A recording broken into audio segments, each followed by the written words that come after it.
Ya, halo semuanya. Apa kabar? Baik? Tumben. Kembali lagi di Fisika Itu Sulit. Kita akan belajar mengenai fluida dinamis.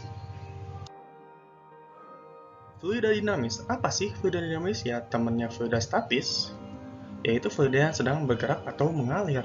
Nah, fluida dinamis ini berhubungan dengan fluida ideal. Maksudnya apa fluida ideal? Nanti sebagai tugas. Intinya adalah fluida ideal itu ia memiliki kecepatan dan volume yang konstan. Bagaimana maksudnya? Nanti dicari. Nah, kita mempelajari fluida dinamis itu buat apa? Nah, ada beberapa penerapannya, yaitu adalah satunya ini. Bagaimana cara kerja parfum? Lalu, bagaimana cara kerja pesawat terbang? Terus, kok kalau air kita tekan sedikit keluarnya lebih banyak? Lah, inilah salah satu beberapa penerapan dari fluida dinamis. Oke, yang pertama adalah kita akan pelajari tentang debit dari fluida dinamis. Apa itu debit? Debit adalah volume fluida yang mengalir melalui suatu penampang tertentu dalam waktu tertentu.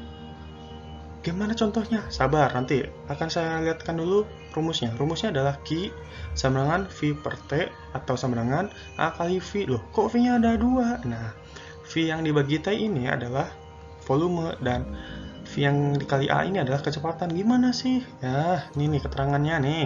Q itu debit. Ingat ya, satuannya meter pangkat 3 per second. Lalu, nah nih, V yang merah ini adalah volume fluida. Ingat, volume fluida.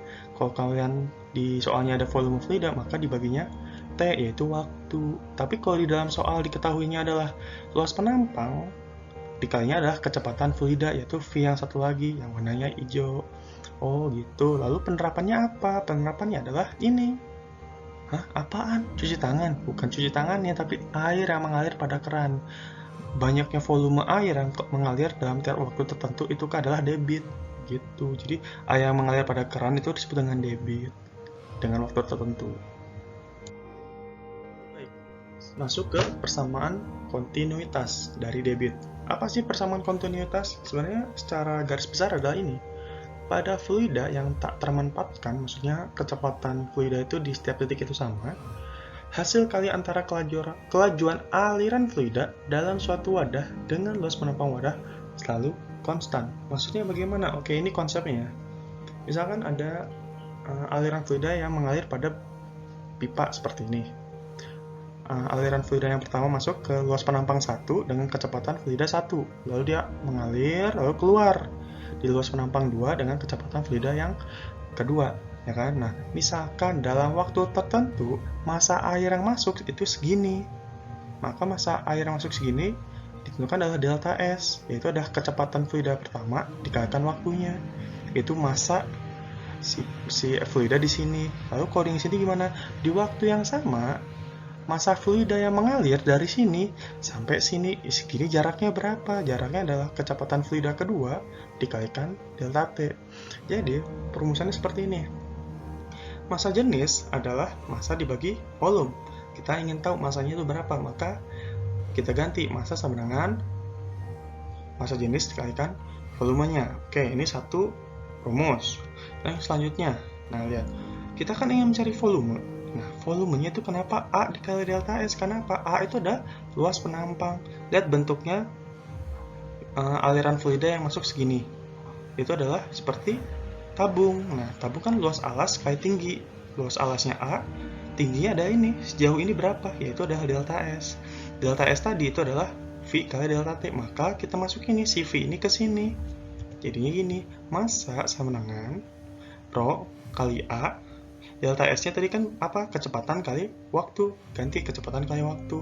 Kan lihat nih, air yang di sini sama air yang di sini kan nggak mungkin beda. Nggak mungkin lah masuk marjan keluar langsung jadi minyak. Nggak mungkin kan. Pasti air 1 keluarnya jadi air 2 gitu, sama semuanya. Maka massa benda 1 itu sama dengan massa benda 2, atau air yang masuk sama dengan air yang keluar. Maka Rho 1 kali A1 kali V1 kali delta T sama dengan Rho 2 kali A2 kali V2 kali delta T. Nah, lihat. Delta T-nya kita bisa coret, ya kan?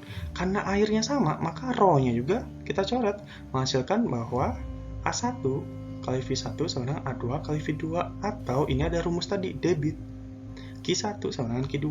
Jadi, maksudnya persamaan kontinuitas adalah debit yang masuk sama dengan debit yang keluar. Jadi kecepatan, jadi tergantung dari luas penampangnya. Kayak Pascal lagi sih, kalau misalkan luas penampangnya besar, kecepatannya rendah biasanya. Nah, pas masuk sini, luas penampangnya kecil, kecepatannya jadi membesar karena sama debit yang pertama sama dengan debit yang kedua. Oke, baik, sekarang masuk ke contoh soal. Konsepnya tadi sudah ya. Contoh soal seperti ini. Ada gambar seperti ini. Ini titik 1, titik 2 nggak kelihatan ya. Ini titik 2, ini titik 3. Sebuah pipa panjang memiliki 3 penampang yang berbeda. 1, 2, 3. Ini. Luas penampang bagian 1, 2, dan 3 berturut-turut. Ini 200, ini 100, ini 400. Jika kelajuan air yang melaju bagian 1, bagian sini adalah 6 meter per second, tentukan, lihat, volume air, bukan volume ini. Volume air yang masuk bagian kedua dan bagian ketiga per menit. Kelajuan air yang melalui bagian 2 dan 3. Nah, gimana caranya? Mudah. Sedikit-sedikit aja. Debitnya kan konstan di setiap bagian. Kan dari kita udah tahu bahwa Q1 sama dengan Q2, berarti debit di benda 1, di pipa 1 sama dengan debit di pipa 2 sama dengan debit di pipa 3. Maka kita cari aja debitnya salah satu. Cara mencari debit adalah A kali V. A1-nya berapa? 200 cm. Ya kita jadiin meter ya, jadi 2 kali 10⁻²meter. V-nya adalah berapa? Yang bagian 1, 6. Hasilnya ada 12 kali 10⁻², atau 0,12 meter pangkat 3 per second. Ini adalah debitnya. Tapi yang dicari adalah volumenya. Maka lihat, ini kan per second ya, maka 1 detiknya berapa? 1 menit itu adalah 60 detik. Maka dikalikan 60 second.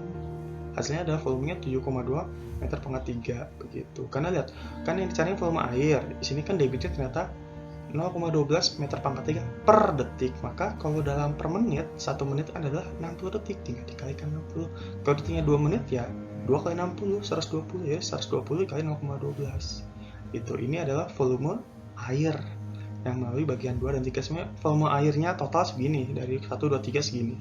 Lalu yang B, menggunakan rumus kontinuitas. Yang B, mencari kelajuan air. Nah, tadi yang Q1 sama dengan Q2, maka A1 V1 sama dengan A2 kali V2. Kelajuan air berarti yang kita cari adalah bagian 2, V2-nya. Maka V2 sama dengan A1 kali V1 sama per A2. A1-nya berapa? 200. A2-nya berapa? 100. Loh, Pak, kok ini nggak diubah ke meter? Karena buat apa? Ujung-ujungnya kan nanti dicoret nih. 10⁻²-nya, jadi sama aja. Ini juga nanti dicoret kan, nolnya coret, tinggal 2/1 kali 6, hasilnya 12 meter per second. Untuk yang bagian 3 gimana? Sama saja, kalian bisa pakai A1 V1 A3 V3 atau A2 V2 A3 V3. Hasilnya akan mendapatkan 3 meter per second. Itu contoh soalnya. Baik, selanjutnya masuk ke Bernoulli. Aduh, ini apa lagi Pak? Ini tenang, ini kita konsep, tapi konsepnya cukup ribet. Jadi kalian harus dengarkan baik-baik. Kalian mungkin sudah melihat benda yang seperti ini atau gambar seperti ini di fluida statis. Itu adalah ada yang disebut dengan asas bejana berhubungan. Pak, asal nggak ada. Maksudnya ini ke hukum utama hidrostatika. Tekanan pada kedalaman yang sama dimanapun besarnya sama. Maksudnya gimana? Asas bejana berhubungan tuh maksudnya ini kan bejana nih saling berhubungan. Nah, jika dimasukkan oleh zat cair yang sama, maka ketinggiannya sama. Itu pada fluida statis. Jadi pada bejana berhubungan, kalau dimasukin fluida yang massa jenisnya sama semua, misalkan air atau minyak atau raksa semua, ketinggian di setiap tabung atau bejana itu akan sama. Itu untuk fluida statis. Kalau untuk fluida dinamis, berlaku atau tidak? Nah, contoh nih ada yang seperti ini. Aliran air dari kiri ke kanan ya, nih dari kiri ke kanan. Jadi akan melewati A dulu, B, lalu C. Ternyata kita lihat ketinggian di A itu lebih tinggi daripada di B, lalu di C. Nah, misalkan terdapat air yang mengalir pada pipa, air mendatar ya, air dari kiri ke kanan. Didapatkan kenaikan air lah, ini tabungnya A-nya lebih tinggi daripada B, B lebih tinggi dari C. Maka semakin jauh letak tabung dari sumber, makin rendah ketinggiannya. Karena sumbernya kan di sini nih, si C paling jauh kan, ternyata ketinggiannya paling sedikit. Maka kita bisa simpulkan bahwa semakin jauh suatu titik dari sumber air, semakin kecil tekanannya, begitu. Jadi tekanan di A itu lebih besar daripada tekanan di B, yang B lebih besar dari yang C karena sumbernya di sini, begitu. Nah, melanjutkan yang tadi, bahwa tekanan yang terbesar itu di titik A, yaitu titik yang paling dekat dengan sumber, berarti kecepatan paling tinggi ya dibanding yang di C. Maka urutan tekanannya adalah PA lebih besar dari PB, lebih besar dari PC. Maka kita setujui bahwa asas perjalanan gulungan tidak berlaku pada fluida dinamis. Pertanyaannya adalah, apakah tekanan fluida paling besar adalah di titik yang kelajuan airnya paling besar? Maksudnya di sini, apakah kelajuan air kan paling tinggi, paling cepat di sini? Apakah itu adalah tekanan paling besar oleh fluida atau tidak? Nah, kita buktikanlah di sini. Misalkan ada aliran fluida di pipa mendatar, nih ya. Di bagian A dan C itu sama, tapi pas di bagian B itu paling dikecilkan pipanya. Nah, kalian kan sudah tahu bahwa dalam persamaan kontinuitas bahwa setiap debit tiap titik ini sama. Jadi debit di A, debit di B, debit di C itu sama. Tapi pada titik B, kok B sih? Itu di pipa mendatar kan ada yang dikecilkan nih pipanya. Ternyata ketinggian airnya itu paling rendah, padahal kecepatan air paling tinggi di sini, betul kan? Awalnya nih biasa-biasa aja nih airnya, pas kesini, cepet banget, terus biasa lagi. Berarti kecepatan air paling besar adalah di titik B karena luas penampangnya paling kecil. Nah, fakta inilah yang membuktikan bahwa pada pipa mendatar tekanan fluida paling besar adalah pada bagian yang kelajuan alirnya paling kecil, dan tekanan paling besar adalah pada bagian kelajuan alirnya paling besar. Jadi gini, kebalikan. Kalau misalkan kecepatan fluidanya kecil, tekanannya besar. Kalau kecepatan fluidanya besar, tekanannya kecil. Paham ya? Adalah konsep Bernoulli ya. Lalu hukum Bernoulli-nya seperti apa? Bapak akan langsung masukkan rumus dari penjelasan yang tadi, bahwa kecepatan tekanan itu berbanding terbalik dengan kecepatan. Jadi kecepatan aliran fluida yang paling besar itu membuat tekanannya menjadi kecil, dan sebaliknya kecepatan fluida yang kecil membuat tekanannya paling besar. Nah, rumusnya adalah ini. Apa panjang banget? Tenang, lihat. Ini ada P1, ada P2. Ada setengah sama setengah.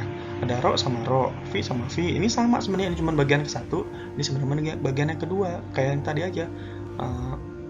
Fluida yang masuk sama fluida yang keluar. Jadi kita bisa simpulkan seperti ini, bahwa ini apa Pak rumusnya? Tenang, satu-satu. Bahwa P adalah tekanan fluidanya.